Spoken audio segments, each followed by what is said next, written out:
From the opinion pages of the Wall Street Journal, this is Potomac Watch.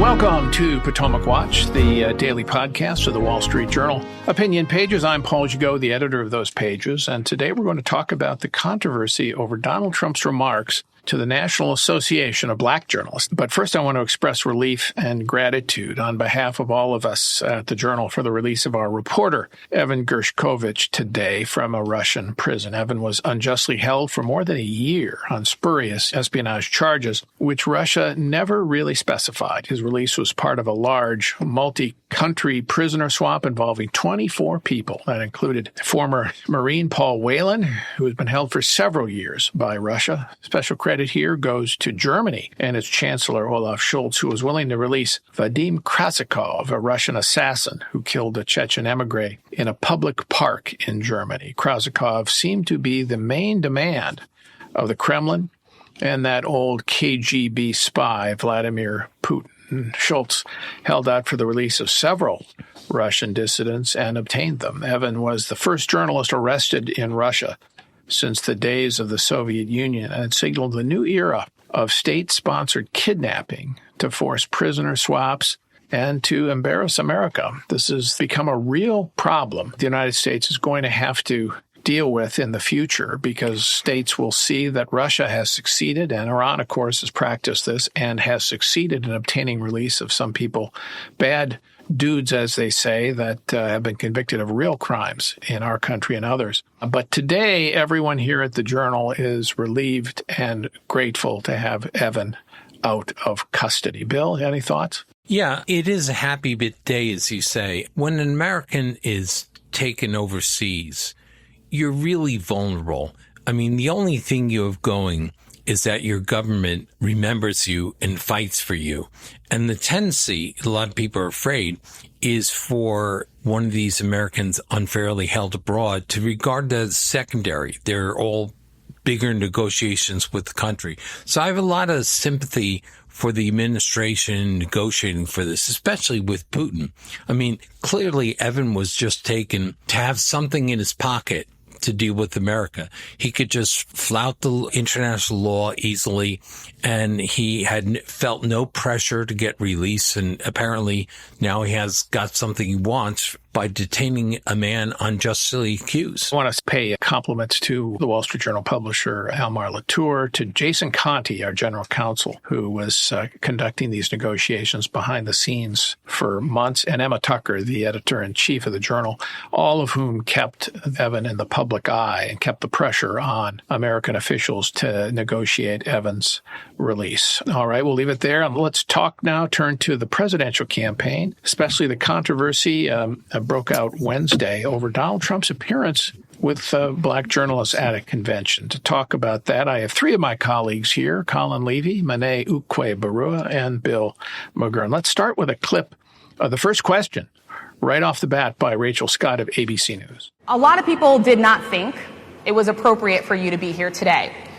You have pushed false claims about some of your rivals, from Nikki Haley to former President Barack Obama, saying that they were not born in the United States, which is not true. You have told 4 congresswomen of color who were American citizens to go back to where they came from. You have used words like animal and rabid to describe black district attorneys. You've attacked black journalists, calling them a loser, saying the questions that they ask are, quote, stupid and racist. You've had dinner with a white supremacist at your Mar-a-Lago resort. So my question, sir, now that you are asking black supporters to vote for you, why should black voters trust you after you have used language like that? Well, first of all, I don't think I've ever been asked a question so in such a horrible manner. First question. You don't even say, hello, how are you? Are you with ABC? Because I think they're a fake news network, a terrible network. Well, Colin, welcome to the convention with that opening line. You listened to the entire exchange. How would you describe the crowd and how Trump handled it? I did, Paul, and what a pleasure it was. I mean, the crowd was laughing along, certainly at moments. My impression of most of that laughter was that it was in the form of derision. I didn't have the impression that Trump really sort of had them in the palm of his hand or anything like that. But my read on his appearance at the the convention overall was that he really didn't do himself any favors. He certainly came into a hostile environment. We knew that. That was a given. We knew in the weeks leading up to the event that a lot of journalists were challenging the notion that they should even be offering him a platform. I think that was, frankly, one of the most distressing parts of all this for me, was watching on X the upswell of opinion beforehand suggesting that it's not the responsibility of journalists to offer platforms to both sides or to make an effort to hear from candidates of both parties, if they don't like some of the opinions, that Trump somehow existed outside of that previously established expectation of journalists. But once he was there and he got that first question that we heard from Rachel Scott, he absolutely took the bait. He launched into what seemed to be a spontaneous tangent. I want to get into that. But overall, this question is the point that Colin makes, Monet, about not helping himself. But he does get credit for showing up, does he not? I mean, Kamala Harris didn't show up. Without a doubt. I think that there's going to be a big difference in the response between people who actually watch the clip and get the full context and people who only hear the most explosive comment to come out of it, which is the comment Trump made about Kamala Harris's background. I think people who watch the clip will see that Trump was right in what he said about Rachel Scott's approach to the interview, that she came in loaded for bear, unloaded on him, and it was essentially an ambush. And I do think that one thing that a lot of Black Americans look for in politicians, particularly Republicans, is, are they willing to come and show up and speak directly to Black audiences and make the case?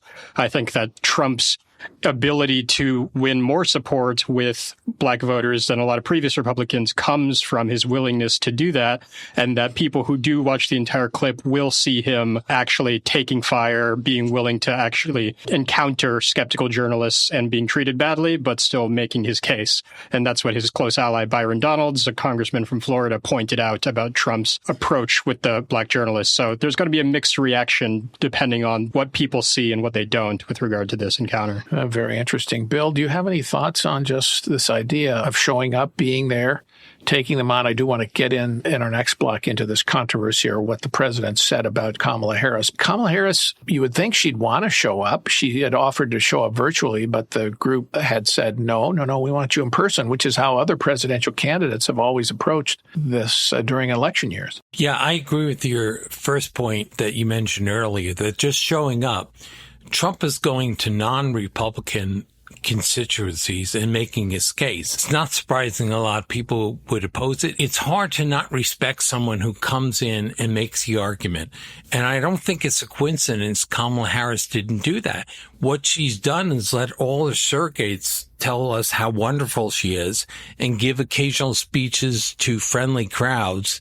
Trump does that all the time with his rallies, but he also goes to the South Bronx and stuff. I think that counts for something. And I think with Kamala Harris, the fact she didn't want to face any questioning. She doesn't want to doesn't want to answer questions. She wants to be like Joe Biden, hide behind the cameras, staged events where it's all what she says off the teleprompter and not really challenged. So I wonder what the, news cycle chews these things up. And by tomorrow it might be dead unless it's revised in an advertisement or something. But I'm curious how it will play. I think you do get a lot of marks for showing up. He addressed it. I wouldn't have addressed it quite the same way. We'll get to that here after the break. We're going to take a break right now. When we come back, we will talk about Donald Trump's comments about Kamala Harris's racial identity when we come back. Welcome back. I'm Paul Gigot with the Wall Street Journal here on our Potomac Watch podcast. I'm here with Monet Ukwe-Barua, Colin Levy, and Bill McGurn. All right, the headline news coming out of Donald Trump's appearance before the National Black Journalists Association is what he said about Kamala Harris. She is, of course, the daughter of an Indian mother and a Jamaican father. But let's listen to Trump. Do you believe that Vice President Kamala Harris is only on the ticket because she is a Black woman? Well, I can say no. I think it's maybe a little bit different. So I've known her a long time indirectly, not directly very much. And she was always of Indian heritage, and she was only promoting Indian heritage. I didn't know she was Black until a number of years ago when she happened to turn Black, and now she wants to be known as Black. So I don't know, is she Indian or is she Black? She has always identified as a Black woman. She went to a historically Black college. I respect either one, but she obviously doesn't. because she was Indian all the way, and then all of a sudden she made a turn and she became a black person. Just to be clear, sir, do you believe that she is... I think somebody should look into that, too, when you continue in a very hostile, nasty tone. Wow. Didn't see that coming. Monet, how do you size this up? Do you think that sounded calculated on the part of Donald Trump? And if it was, what is he trying to accomplish? Well, I think that there's no doubt that it's calculated on Trump's part. Harris obviously has been bathed in a warm glow by the entire press over the past week since she became the presumptive nominee. And Trump knows that he has to destroy her image in front of the American voters, particularly swing voters, in order to be able to claw back and preserve his lead. And so he's testing different ways every day to try to attack Harris.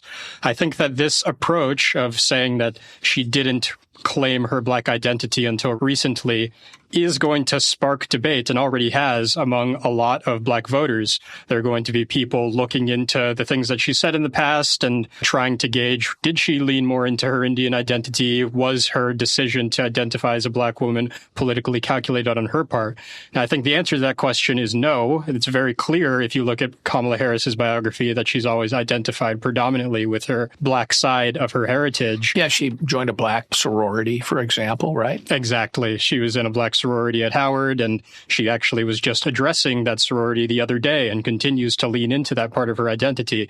But I do think that there are a lot of black people who are skeptical of Harris, and for those voters, this rumor is going to have legs, and they're going to continue to talk about it. And I do think that it's going to diminish her impression in some people's eyes. So is it going to swing a lot of black voters toward Trump? Probably not in the end, but I think it's going to give certain voters who are more skeptical of Harris one more reason to doubt her and one more reason to feel like they don't have to vote for the quote-unquote black candidate in November. To reinforce the calculation point, Trump did after the speech talk about Truth Social raised another question about Harris's identity. Colin, you listened to it. You know, there's some people who thought, oh, well, Trump just kind of blundered into this. But, well, first of all, I want to hear what you think, whether he did or not, whether this was calculated, and whether you think it's going to be effective. Well, I frankly don't really buy the argument that he's dumb like a fox. To me, listening to it, it just seemed like an undisciplined, off-the-cuff remark, of exactly the sort that his critics at the convention were hoping he would make, exactly the sort of thing that everyone could grab it exactly as it has been grabbed and use it as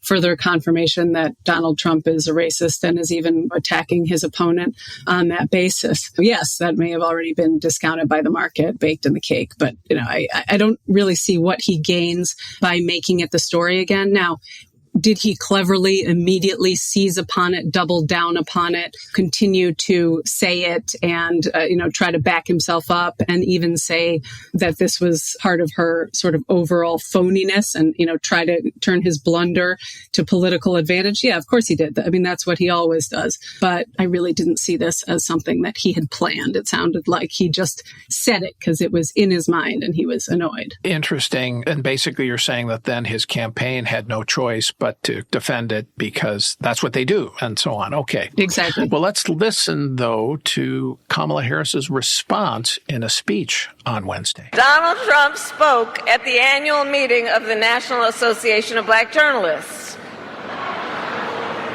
And it was the same old show. The divisiveness and the disrespect. And let me just say, the American people deserve better.